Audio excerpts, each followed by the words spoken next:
میرے دوستو، اس 15ویں شعبان کی رات کے بارے میں لوگوں نے ایک افواہ پھیلا دی ہے کہ ہمارے بڑوں کی روحیں اور آتمائیں آتی ہیں۔ اب سوال یہ پیدا ہوتا ہے کہ روح کیا دنیا کے اندر واپس آ سکتی ہے؟ لوگوں کا یہ کہنا ہے کہ مولانا فلاں گھر میں کسی نے سوسائڈ کر لیا، خودکشی کر لی، پھانسی لگا لیا، تو اس کی آتما آتی ہے، اس کے گھر کے اندر جو بھی جاتا ہے ڈر کر کے بھاگ کر کے آ جاتا ہے، اس کے اندر جو بھی گیا اس کو وہ گھر راس نہیں آیا۔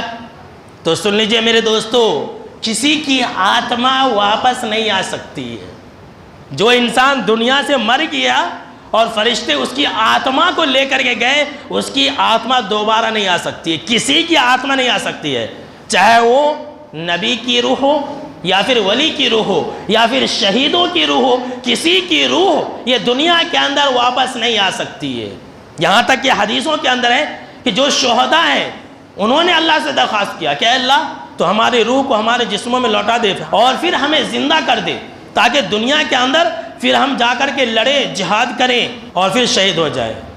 اللہ نے کہا کہ ایسا نہیں ہو سکتا، اللہ نے چھوڑ دیا، کہا کہ نہیں دوسرا کچھ پوچھو، یہ نہیں ہوگا، کسی کی روح دوبارہ دنیا کے اندر نہیں جا سکتی ہے۔ تو یہ جو روح ہے یہ کسی کی دوبارہ دنیا کے اندر نہیں آ سکتی ہے، چاہے وہ اچھوں کی روح ہو یا پھر بروں کی روح ہو۔ یہ روحیں کہاں رہتی ہیں؟ آئیے سن لیجئے ایک آخری حدیث اور پیاری سی حدیث، تاکہ آپ کا ایمان مضبوط ہو جائے اور آپ جو ہے اس طرح کی بہکی باتوں میں نہ آئے۔ شیطان ڈراتا ہے، اسے ہمزاد شیطان بولتے۔ کیا بولتے ہیں؟ ہمزاد شیطان۔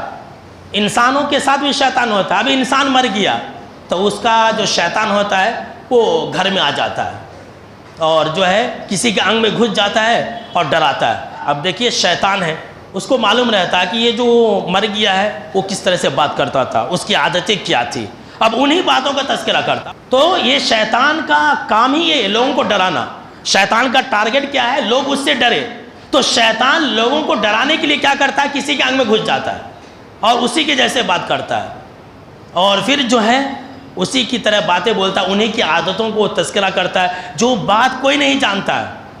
ایک مرتبہ کسی بھائی نے کہا کہ مولانا آپ بولتے کہ روح نہیں آ سکتی، ایک جو ہے شوہر مر گیا تو کسی کے انگ میں آ کر کے بیوی کو ایک سیکریٹ بات بول رہا ہے کہ میں نے جو تجھے فلاں چیز دیا تھا وہ وہاں پر ہے۔ اب وہ بات جو ہے سوائے بیوی کے کسی کو نہیں معلوم ہے، اسے کیسے معلوم ہو گیا؟ اس کا مطلب یہ ہے کہ وہ روح ہے۔ ارے بھائی سیدھی سی بات ہے کہ ہم کچھ بولتے ہیں، ہم کچھ کہتے ہیں تو شیطان نہیں سنتا ہے۔ جب شیطان سنتا ہے تو شیطان اس کو یاد رکھ لیتا ہے اور پھر جو ہے وہی بات بولتا ہے۔ اس میں کون سی بڑی بات ہے؟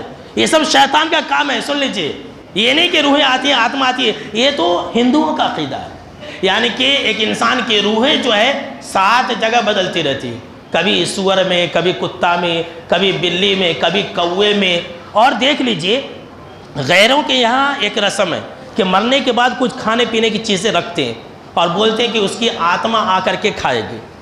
تو مسلمان کیا کرتے ہیں کہ اسی وقت نہیں رکھتے ہیں بلکہ 15ویں شعبان کی رات میں رکھتے ہیں، مرمورے رکھتے ہیں اور جو اس کی پسند کی چیزیں وہ بھی رکھتے ہیں اور کہتے ہیں کہ اس کی آتما آئے گی کھائے گی۔ ایک بھائی بتلا رہے تھے بہت پہلے کہ مولانا ایک نوجوان مر گیا، شرابی تھا، تو شراب بھی لا کر کے رکھی۔ اللہ کی پناہ، ایسا ہو رہا، کوئی بیڑی پینے والا عادی تھا مر گیا تو بیڑی بھی لا کر کے رکھتے ہیں۔ استغفر اللہ۔ غیروں کا عقیدہ مسلمانوں نے کتنا اپنے اندر گھسا لیا ہے، کتنا مسلمان خرافات میں کھو گئے۔ دیکھیے جبکہ اللہ کا یہ کہنا ہے کہ آتما آ ہی نہیں سکتی ہے، لیکن جو 7 جنموں کا عقیدہ نہیں، تو یہ وہی عقیدہ ہے کہ روحیں جو ہے یہاں وہاں جاتی ہے، بھٹکتی رہتی ہے، آ جاتی ہے، پھر ایک میں ایک جا کر کے 7 مرتبہ انسان پیدا ہوتا ہے۔ انسان تو ایک ہی مرتبہ پیدا ہوتا ہے، 2 مرتبہ پیدا نہیں ہوگا، دوسری مرتبہ تو بس جنت کے لیے اٹھایا جائے گا یا پھر جہنم کے لیے پیدا کیا جائے گا، اس کے علاوہ کوئی اور نہیں ہے۔